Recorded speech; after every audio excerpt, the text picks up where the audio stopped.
other guy lose the game. We need to take care of the ball. When we get that opportunity, we need to take care of the rock. And when we do catch it, whether it's a routes on air, a drill that we're working, or a skelly, you'll see we want guys to finish for 2 lines. And that's something that I picked up from one of the top receiver coaches in the nation, always talking about finish for 2 lines. You don't know exactly where you are in the field. You're going to lose your bearings after a catch. But as soon as they transition and get north, we want them to get vertical and go finish for 2 lines in every drill that we ask in our guys. So a couple drills here.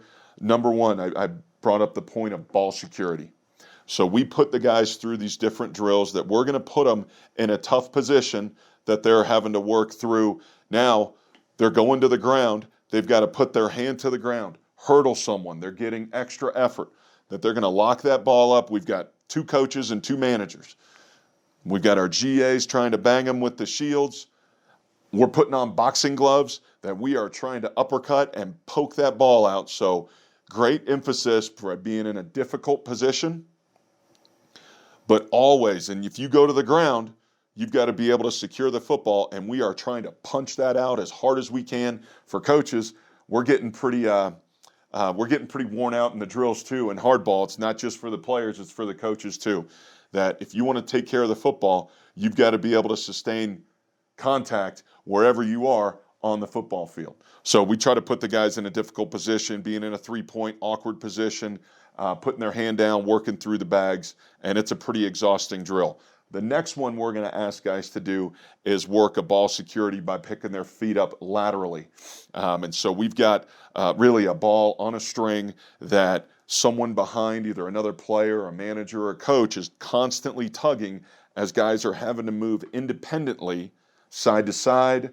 Or you saw the previous drill where guys were working forward and back, that there's a constant emphasis with ball security here at the Air Force Academy. And we'll make guys take a cut, taking a 90-degree angle cut as they work side to side. Good example here is we've got a coach trailing with the ball on a string that we're really trying to yank that. And can they control the football?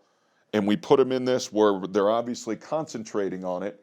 But when you do enough of this every single day, and there's an emphasis for ball security, you see right now that our guys are taking care of that rock. And there's the head coach eyeballing, seeing what's going on, because ball security is so important to us. Troy is a proponent for it. We echo that sentiment here at the Academy because the possession of the football is so important for us. I think this is a phenomenal drill. You want to put guys in different positions. So here's the 4th part of our hardball drill. You put them on their backs on an exercise ball. So they're going to have to stabilize themselves. Let's say they got flipped over after a catch. That ball is high and tight, and we talk about once you get in traffic, iron crossing the football.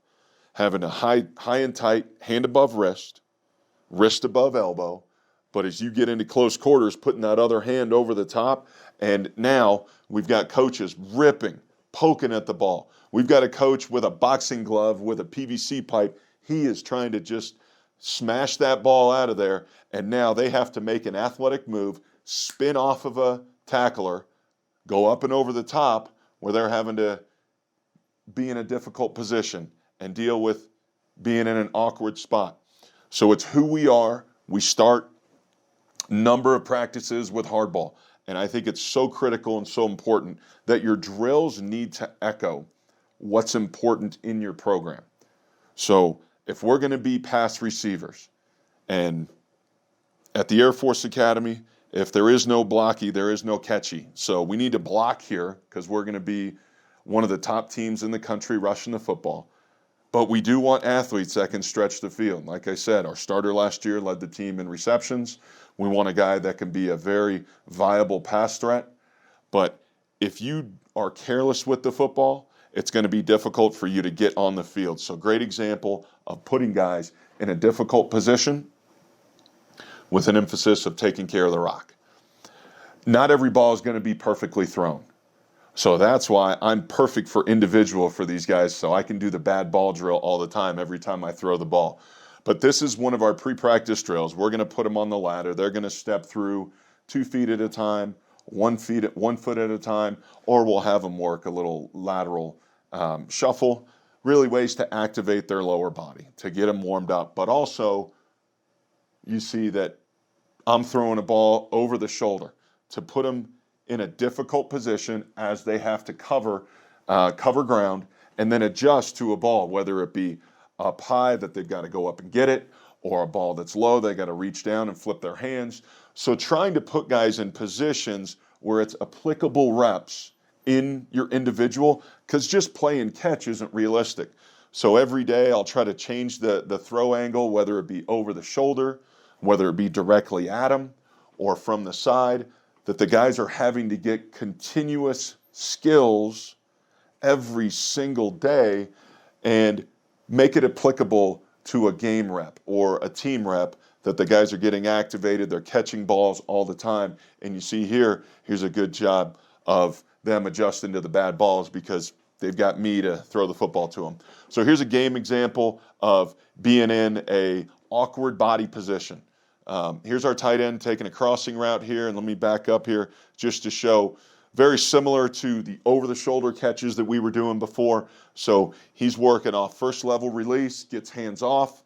We'll talk about releases a little bit more, but then understanding how to bend his route off the high mesh and then going up to make that high catch. So here's a great example of our guy going up and high pointing the football. And that comes from putting them in those positions in practice, an individual. So I'm just going to let this run and see our guy work not only first level release, second level release, track the ball, understand that he's going to have contact right after the catch to make those contested catches and lock up the football. Okay. So another one, pre-practice. This is just kind of our pre-practice warm-up. I'm throwing over the shoulder.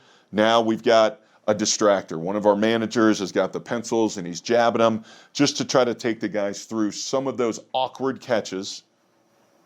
As they warm up, they get activated, and now high point the ball, very similar to the clip we just saw, putting them through that so that they can reach out, go attack the ball, and not be distracted. And we're creating habits from practice that are going to transition to the game. So find ways to stimulate your players. You do want to have certain drills that you're going to do every day, but you've got to put a little bit of a different emphasis to it each time you go out there. So different ways that we're going to try to ask our guys to catch the contested balls, deal with distractors, or make those difficult catches.